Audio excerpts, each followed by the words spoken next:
सुन लीजिए कि हर चौराहे पे हर बात अच्छे नहीं होते, कि हर चौराहे पे हर बात अच्छे नहीं होते।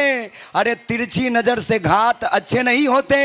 अरे मत छेड़ो हम मर्दों को इतनी रात को, क्योंकि हम पराए मर्दों के जात अच्छे नहीं होते। नहीं होते। तो मैं बता रही हूँ कि लड़ाई बीच चौकस पे आप भी तो लड़े थे। अच्छा, जब सड़कों की बात अच्छी नहीं हो तो इधर क्यों, कि लड़ाई बीच चौकस पे आप भी तो लड़े थे। अरे 2-4 कदम हटके हम भी तो खड़े थे। ये भी लड़ाई बीच चौराहे की ही है, बीच चौराहे की। देखिए भैया, हाँ, किसी के घर में जब लड़की का जन्म होता है तो लोग घर वाले खुश हो जाते हैं, वाह रानी बिटिया का जन्म हुआ, लक्ष्मी आई। और जब वही बहू बनकर जाते, वाह लक्ष्मी के रूप में बहू आई है ना। और वही बहू जब काम धंधा करते करते करते करते बाई बन जाती है, और जब बाई बन जाती है तो अपने पति को अंग्रेज समझती है, और जब अपने पति को अंग्रेज समझती है तो बिना तलवार के अपने पति पे इतना वार करती है, इतना वार करती है कि पति बेचारा अंग्रेज ना होते हुए भी अंग्रेजी लेना शुरू कर देता है। क्योंकि कोई भी मोहब्बत का रंग भर दे, मैं वो पिचकारी नहीं। होली है ना, कि कोई भी मोहब्बत का रंग भर दे, मैं वो पिचकारी नहीं पप्पू भैया, और खुद अपने घर आग लगा लूं, मैं वो चिंगारी नहीं। कि कोई भी मोहब्बत का रंग भर दे, मैं वो पिचकारी नहीं। अरे खुद अपने घर आग लगा लूं, मैं वो चिंगारी नहीं। अरे प्यार मोहब्बत की बात अगर करनी है तो पप्पू भैया से कर। अरे शादीशुदा हूं, कुंवारा नहीं। अगर लोग कहते हैं कि वो शादीशुदा है, वो बूढ़े हैं, तो शायद आपको पता नहीं है कि भले ही उम्र है 55 का, दिल है बचपन का, अनुभवी होते हैं वो। थोड़ा देर और सुन लीजिए। हाँ, और सुन लीजिए, सुनाइए। अभी ये जनाब थोड़े देर पहले की बात है, क्या क्या मुझसे कह रहे थे। इनका कहना था कि बदकिस्मती तो ये है कि किस्मत बदलती नहीं। अच्छा, बदकिस्मती तो ये है कि किस्मत बदलती नहीं।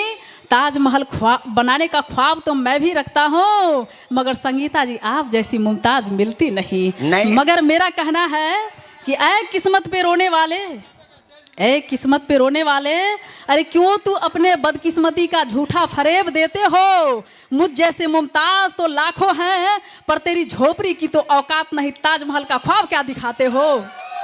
सुनिए, लेकिन मेरा थोड़ा उल्टा है। हाँ। ताजमहल तो मैं बना सकता हूँ, लेकिन मेरी ससुरी मुमताज मरवे नहीं करती है। और सुन लीजिए, हाँ बोलिए, कि सिर्फ एहसान जताने की जरूरत क्या थी। क्या थी, कि सिर्फ एहसान जताने की जरूरत क्या थी। अरे आकर कर जाना ही था तो फिर आने की जरूरत क्या थी। क्या थी, कि सिर्फ एहसान जताने की जरूरत क्या थी। अरे आकर अगर जाना ही था तो फिर आने की जरूरत क्या थी। अरे हाल पूछा भी नहीं और हाल बताया भी नहीं, ऐसे अगर आना था तो फिर आने की जरूरत क्या थी। सुनिए पहले, पूरा सुनिए।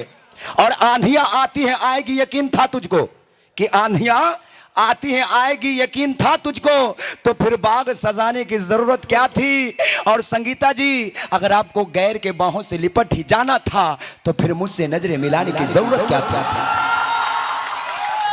अरे आंधियां गम की चली तो संवर जाऊंगी, आंधियां गम की चली तो संवर जाऊंगी।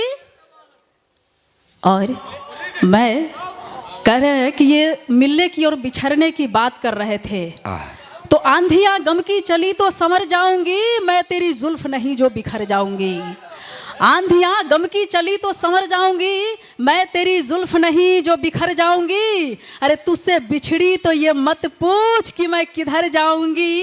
अरे मैं तो दरिया हूँ, समंदर में उतर जाऊंगी। भाई साहब, लगता है आपका भी घर में हालत ठीक नहीं है। नहीं, हो जाता है कि कोई लोग घर के बाहर झाड़ू लगाते, कोई घर में भी लगाते। शायरी के दीवाने यहाँ भी बैठे हुए हैं। वाह। चंदन